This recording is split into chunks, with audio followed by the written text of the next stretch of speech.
Welcome back to our channel where we present updates and concealed tales about royal family. We are happy to offer the following news.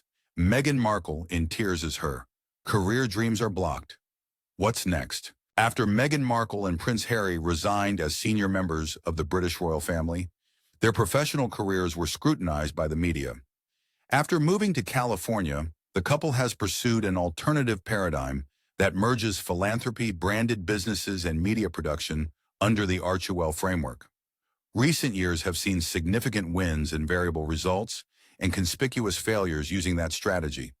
The Sussexes' long-term plan, business techniques, and career prospects have been questioned due to the inconsistent results. They have had to balance private business activities with their unavoidable ties to the House of Windsor. The collaboration brings global prominence and cultural wealth, but it also draws criticism and scrutiny that hinders their efforts. Recent interest in Meghan Markle's acting and entertainment career has increased.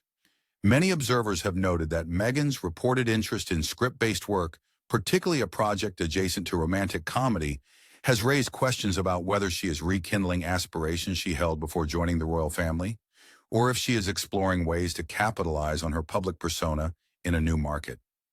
If a film or series with extensive Duchess participation is produced, it would be her biggest acting commitment since leaving Suits, the courtroom drama that first brought her fame.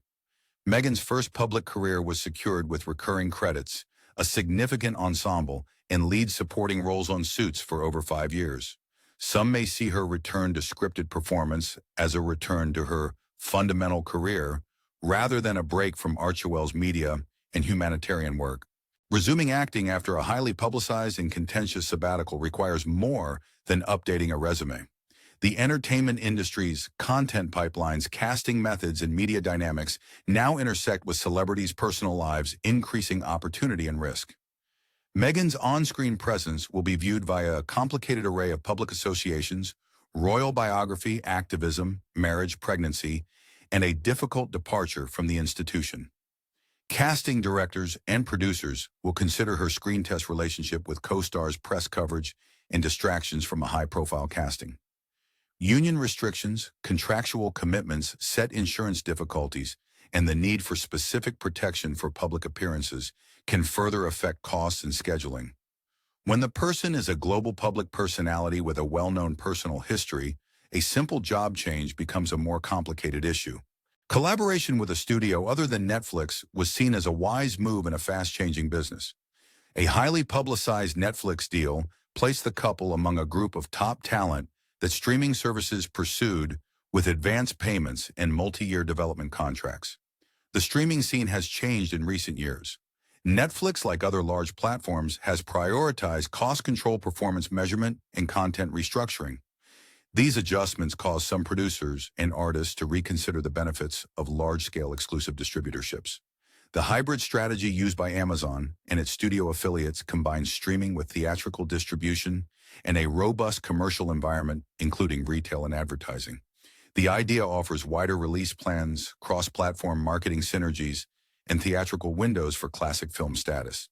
A partnership with Amazon should be seen as a way to diversify industry relationships and distribution channels, protecting creative projects from the volatility of the streaming market.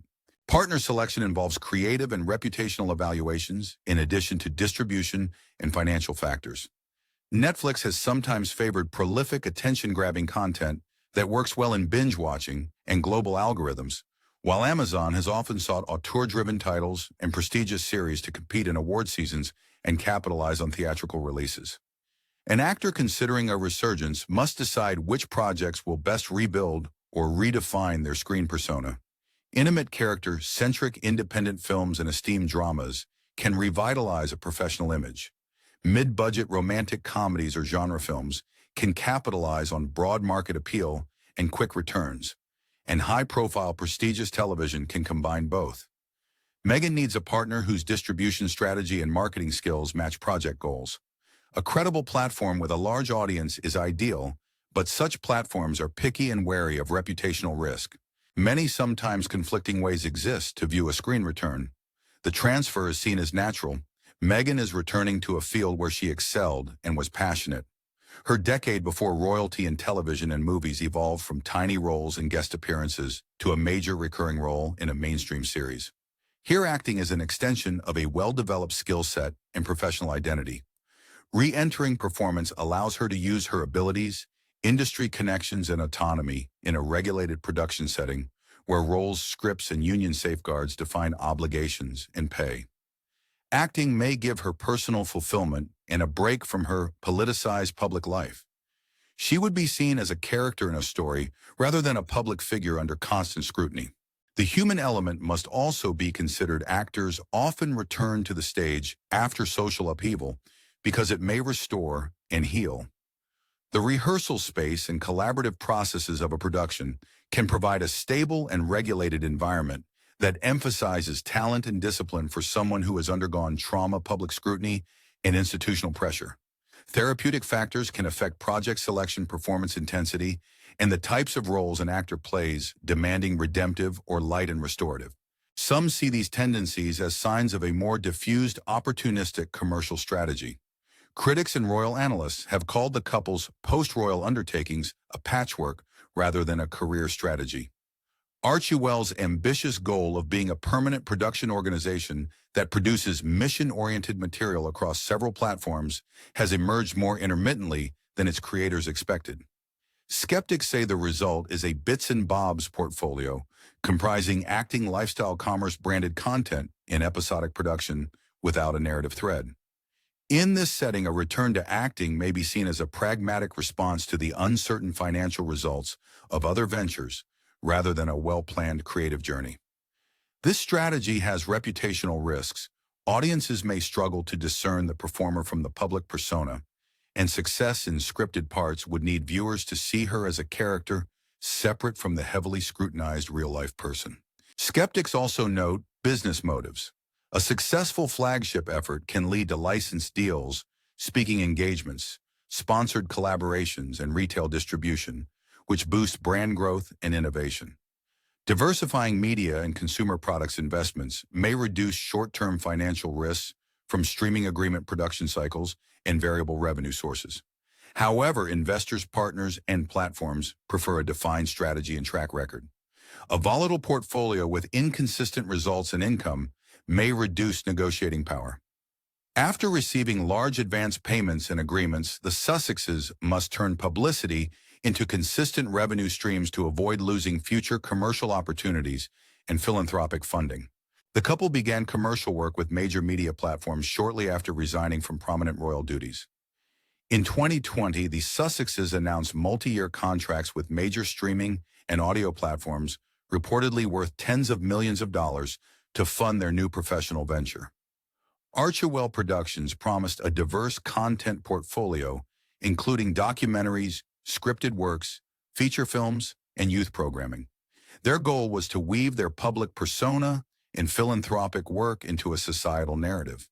The proposal was appealing because it showed how the couple would use narrative platforms to highlight important issues like mental health, community service, veteran affairs, and marginalized groups while building a sustainable business model.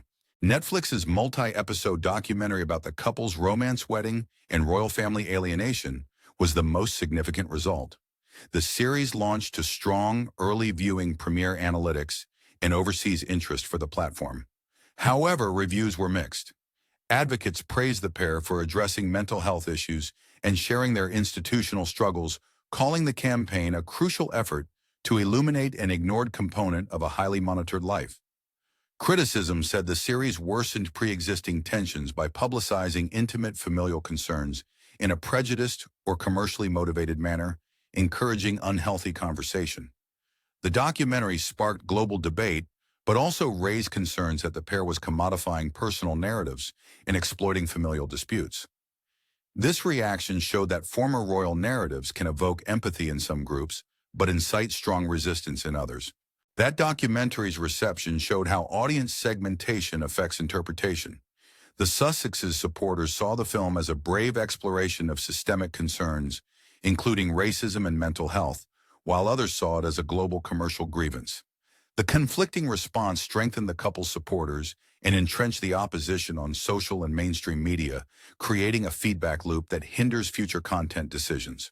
Producers and platforms must now consider problematic content's advertising impact, third-party partnerships, brand safety concerns, and political relevance, in addition to viewership potential. The Netflix agreement's remaining deliverables were low profile. Archewell produced a documentary on athletes training for a sporting event related to Prince Harry's assistance for injured service members and a series of leadership interviews. These endeavors met the couple's goal of integrating storytelling with social purpose, but they didn't have the same impact or controversy as the flagship docuseries. Due to an industry-wide decline in certain content categories, the Duchess's executive-produced children's programs was discreetly ended. The cancellation and the limited lineup have raised industry speculation that the ambition for extensive high-impact production may have been too idealistic given the commercial realities of major streaming platforms, especially as many have cut development and content spending. The discontinuation of several efforts showed how difficult it is to turn lofty mission statements into continuous production results. Documentaries, narrative series, and children's entertainment require different team schedules and marketing. To run a multi-genre production company, the Sussexes need talent scouts, writers' rooms, production management, and executive staff to bring ideas to life. Continuous investment and iterative failures are needed for this infrastructure, and platforms increasingly require rapid development and quantified pilot participation. Without a strong internal ecology or reliable co-producers, big initiatives may stagnate, turning headline transactions into announcements rather than pipelines. Under a proprietary podcasting contract, their audio goals encountered similar challenges. The couple's Spotify deal produced a riveting podcast season in which the Duchess addressed cultural identities and prejudices of women, featuring notable speakers and topical topics.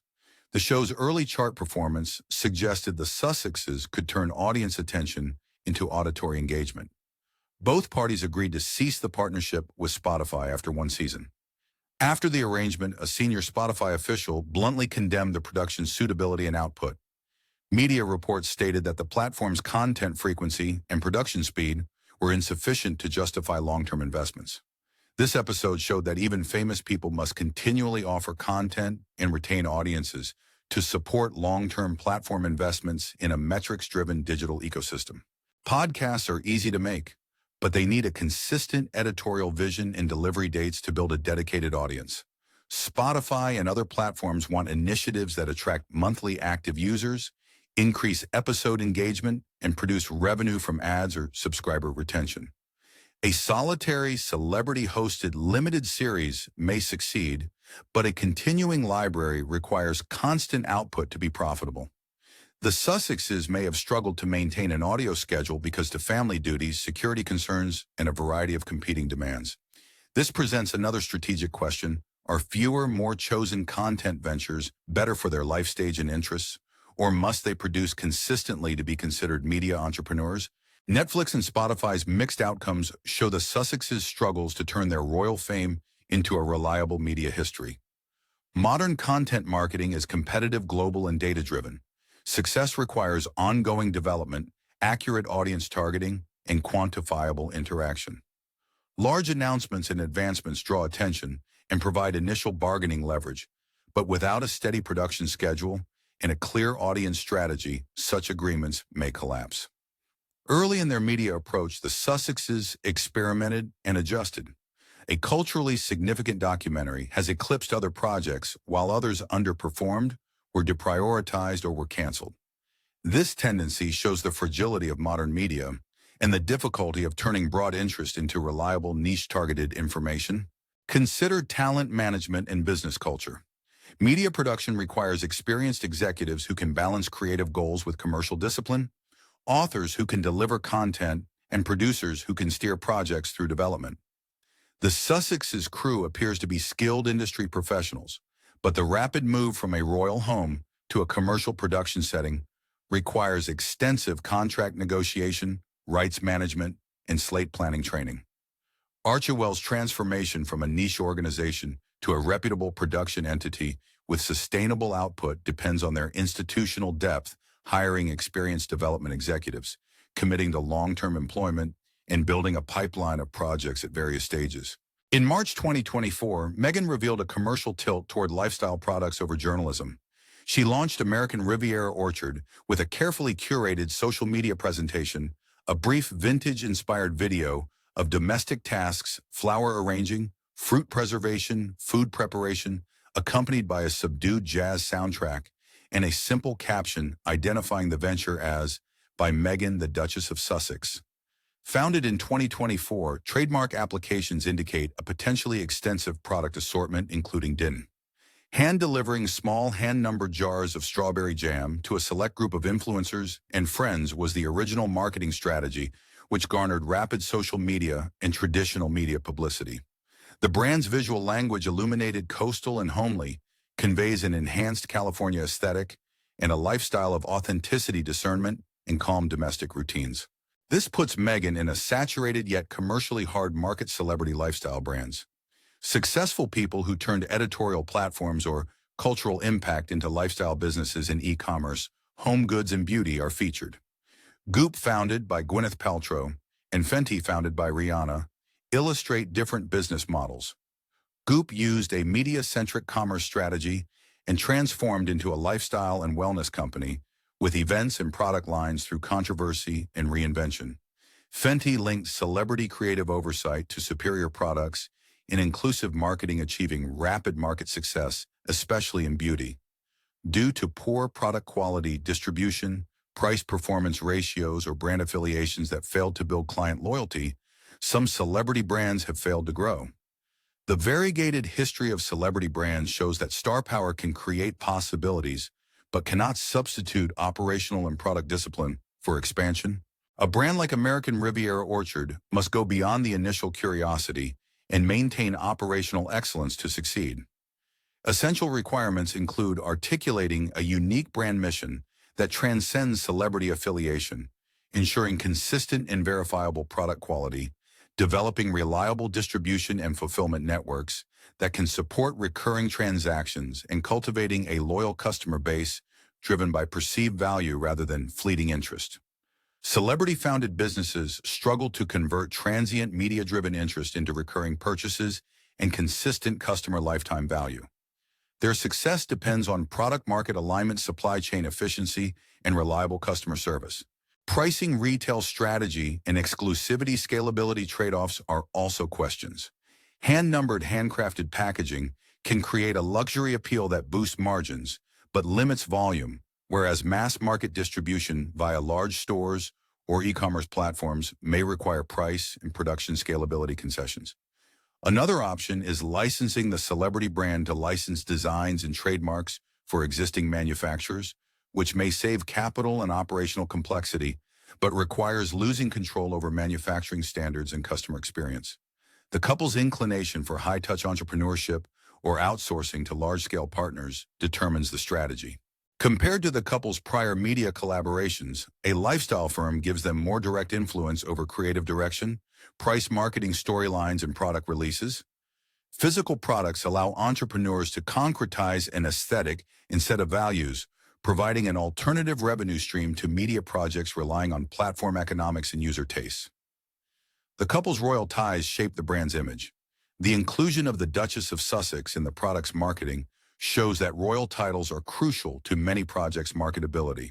A financially independent former working royal may legally use a title for commercial purposes in some jurisdictions, but this raises questions about whether commercializing a crown-granted status violates historical public-private distinctions.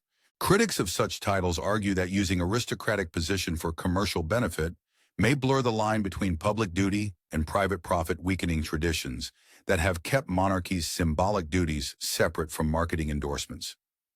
Once a king relinquishes official duties and public funding, advocates believe they have the same rights as regular individuals to use legally sanctioned name and branding opportunities for personal gain. The public response to the Duchess's brand debut highlighted this tension. The royal affiliation provides unmatched notoriety and marketing influence, but it also draws scrutiny and discourse not usually directed at lifestyle entrepreneurs. Royal association will influence logo, packaging, pricing, and promotion for a product introduction. This dynamic creates equal reputational benefits and risks. Other legal and jurisdictional details exist. UK trademark registrations for the new brand must conform with Royal Name Coat of Arms and heraldic device bans. In the U.S., trademark law recognizes personal names as business identities, yet using them in brand messaging might cause PR issues. Manufacturers, wholesale distributors, and retailers will evaluate legal compliance, consumer sentiment, and controversy exposure. A product line connected with a controversial person may complicate conversations with established merchants that are sensitive to customer outrage. Corporate buyers and investors often consider reputational risk. Their identities, which are tied to the British monarchy, shape the couple's financial and artistic choices. Cultural capital, like the Duke and Duchess of Sussex and Prince Harry's tight familial relationship to the monarch, provide access, distinction, and lasting public intrigue. These factors help secure big attention-grabbing partnerships that funded the post-royal transition and continue to captivate media and audiences in multiple regions. However, that link complicates summing up the Sussexes' private undertakings. Personal projects are often seen as royal brand extensions or quasi-official gestures. Prince Harry's involvement with the Invictus Games illustrates how public events and associated activities can be organized and presented with the hallmarks of formal royal engagement, meticulous scheduling public appearances, a refined public agenda, making it difficult for observers to distinguish between private advocacy and ceremonial representation. Palace observers and constitutional analysts worry about reputational damage since the public may not distinguish between former royals' private businesses and the monarchy's official duties. In a world of instant information, any Sussex's incident might affect the monarchy regardless of institutional ties.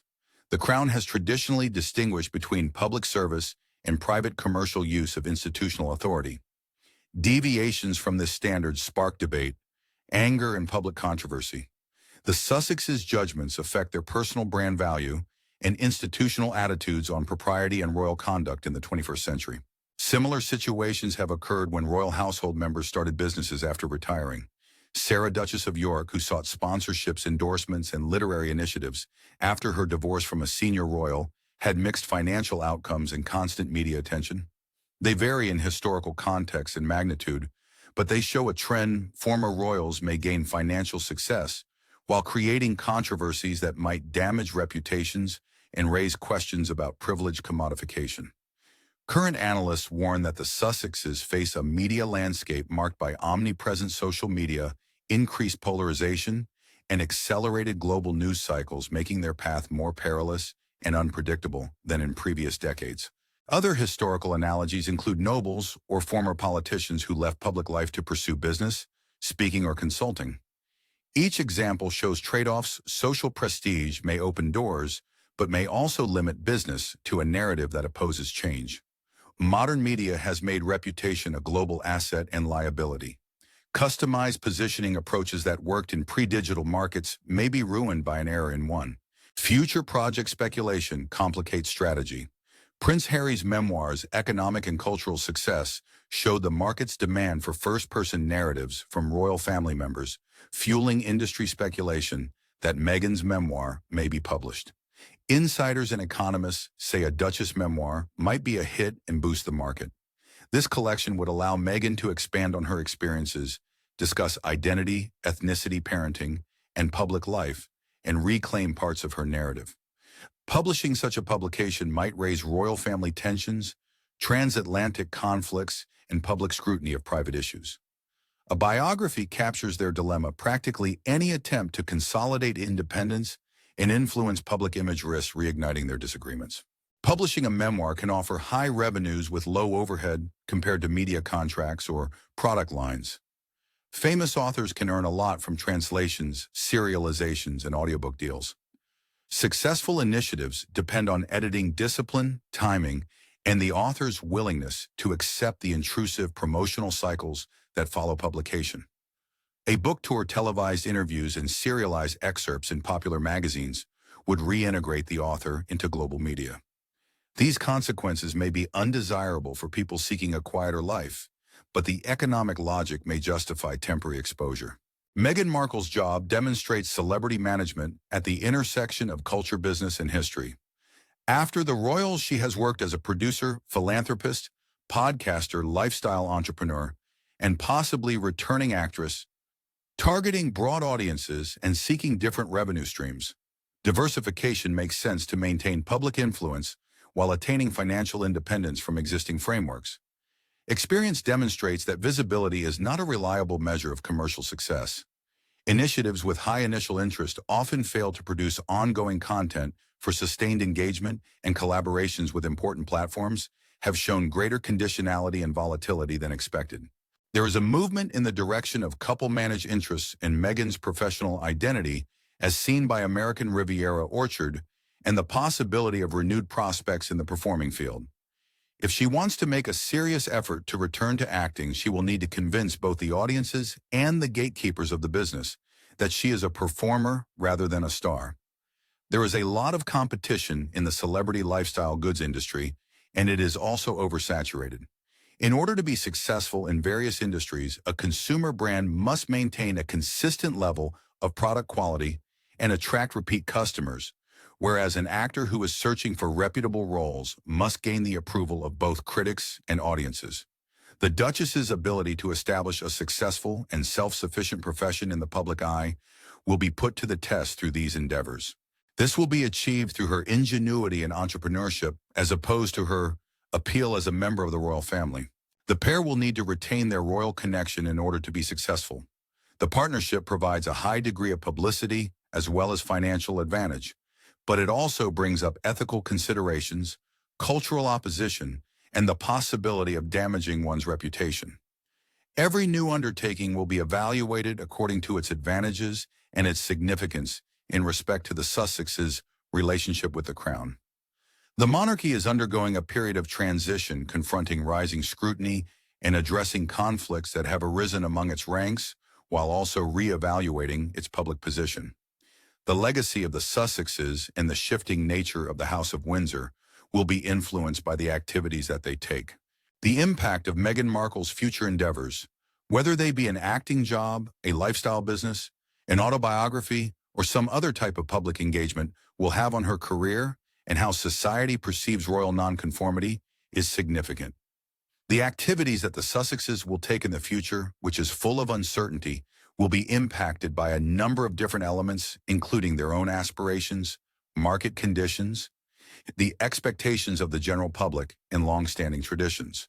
In order to develop a strategy that strives to achieve independence, credibility, and integrity at this critical point, they must weigh the advantages of having a global platform against the ongoing expenses of exposure and criticism.